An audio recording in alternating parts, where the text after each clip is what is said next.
All right, so we just got in this ProForm Chevrolet 14-inch air cleaner for the 1983 Z28 Camaro. I'm gonna go ahead now and open it. Show you guys what's in the box. It should come with.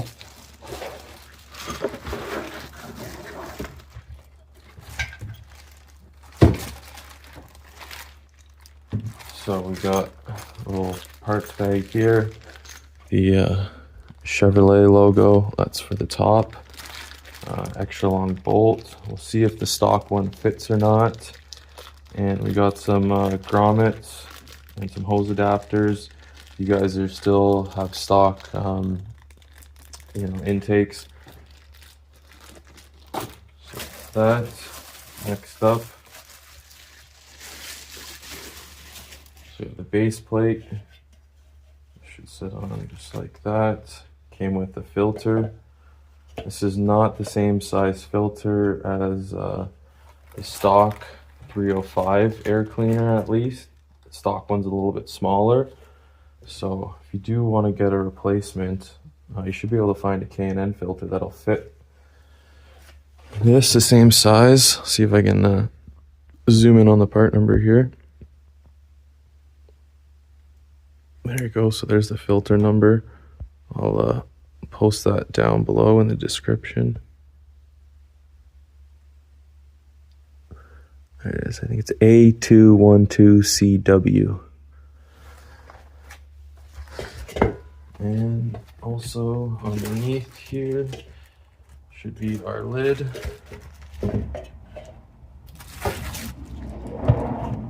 Powder matte black. So as you can see here on the box, this comes in 4 different styles. I got the matte black with the red Chevrolet logo. Comes with chrome, street performance chrome with the black Chevrolet wording, full chrome, or a sharp gray color.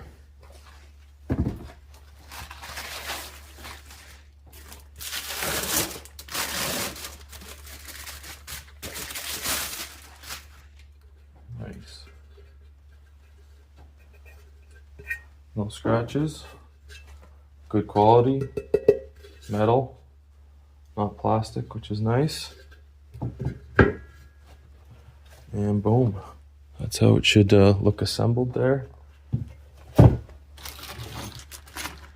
then of course, have your little Chevy logo screw.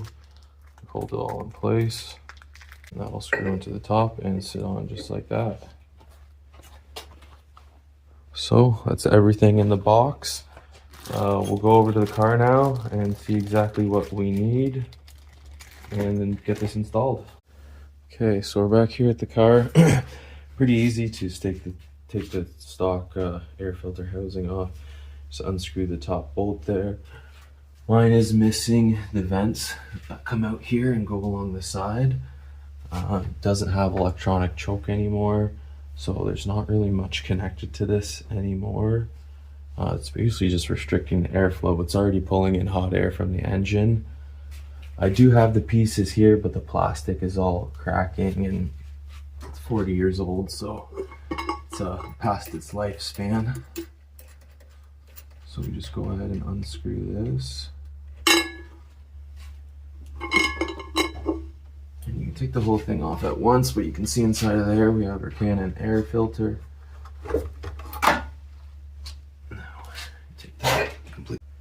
We got our new filter and bottom housing. So we'll see who this guy fits on here. So we'll go ahead and change out this bolt here. Looks like there's a small retaining nut on the bottom.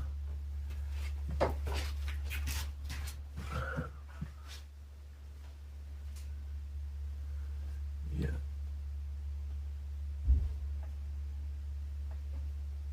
Well, maybe I'll just get it with my fingers.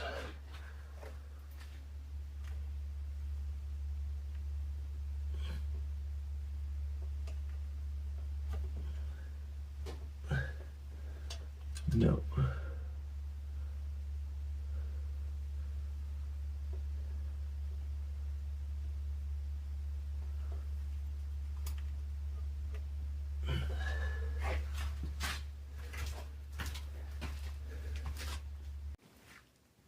Alrighty, so to take the old stud off, what you're going to do is grab yourself one of the lock nuts that came in the kit here, and then thread that onto the stud. Once you get it locked in with the nylon in there, you should just be able to twist it out with your hands. If not, use an 11 mil. If you still can't get it and it's really tight, do the double lock nut trick. So thread this one down to be able to get a second one on, and then you can grab onto the nut and twist it without it spinning. So we've got our old one out.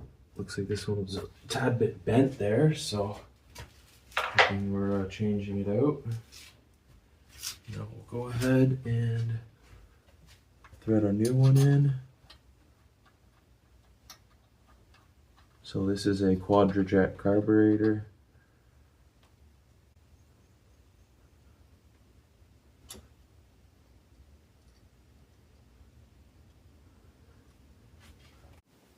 Okay, so now that we got our stud in, our bottom plate is on.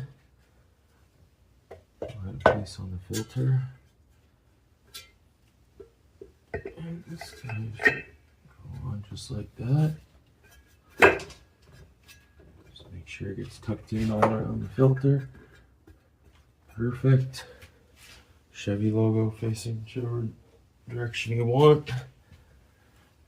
And now we'll screw on. I think we might have to throw a little spacing nut in there. I might even be able to use a little rubber grommet that came with, actually. Might be the perfect size. Let's give that a try.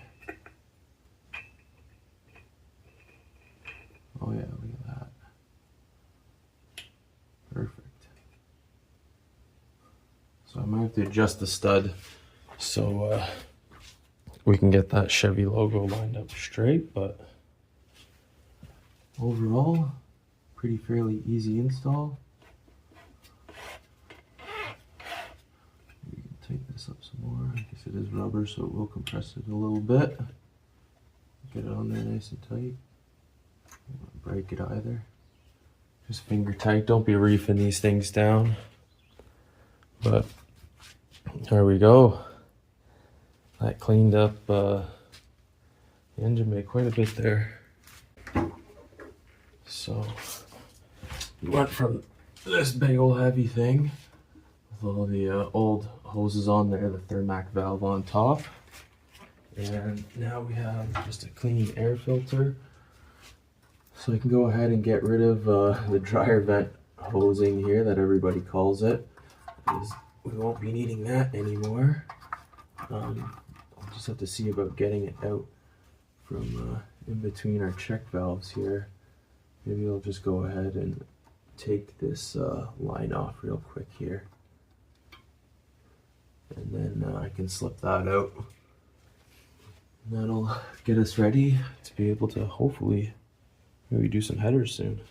Okay, so we got the new air filter reinstalled. We took the Thermac vent off over here, aka the dryer vent. Notice looks like my O2 sensor connector here must have been bumping up against the heat shield. As you can see there, it's starting to kind of burn through. So we'll go ahead and fix that up. But for now, we'll just start the car, let it warm up, and see how the new filter sounds. Okay, so we'll see how it runs with the new filter now.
I wanna be the best in the game, invest in my name. Check no restraints, I'm obsessed with the pain. I ingest, I retain, assess and I change. Possessed by the thought I'll be free one day from society's restraints. Money, clout and fame, mud, disease, a plague. We all love to hate, have to play the game, have to make a name. All our insecurities are on display. This is war!